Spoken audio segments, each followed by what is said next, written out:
Two things.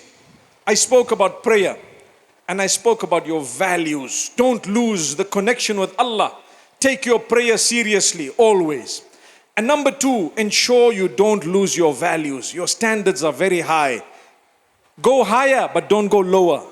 Don't let anyone fool you into believing you need to lose yourself in order to modernize. You need to lose yourself in order to be liberated. No, we will modernize with the connection with Allah.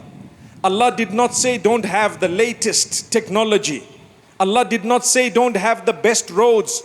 Allah did not say don't have the best houses, best vehicles. Allah did not say don't develop. He wants you to develop. He wants you to be the most modern. He wants you to have the best facility, but with the connection with Him. That's all He's saying. You must educate yourself, but connect with Allah and maintain that connection in the best way. See what Allah does for you. So may Allah Almighty protect the nation, guard this nation. Wallahi, if you want to witness greater growth, don't ever allow anything that happens in your life to make you become physical or violent or disrespectful, because if that is the case, you will move backwards.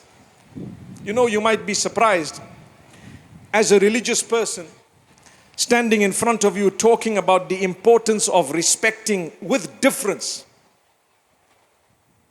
The reason is we witness destruction in so many places. When we see goodness, it's our duty to remind you, this is a favor of Allah upon you. Consider it a favor and protect it in whatever way you can. Protect it. Look at people, care for them. These are my brothers, these are my sisters. Let me help, let me protect. So what if they are not so kind to me? Let me continue to be kind to them. That's a believer. If they are not so kind to me, let me continue to be kind to them, because I am kind, because Allah loves those who are kind. Islam did not say be kind to those who are kind to you. No. Islam says be kind to everyone. Who says that? Allah. When you are kind to someone, you are kind in order to please Allah, not to please you as a human being. No. If you are happy, alhamdulillah, it's a bonus. But if you are not happy, it's okay. Allah is already happy. When you give to a poor person, you don't give to make the poor person happy. You are giving to make Allah happy. That's the intention. But the poor person will become happy as a result. As a result. Your primary intention is to please Allah.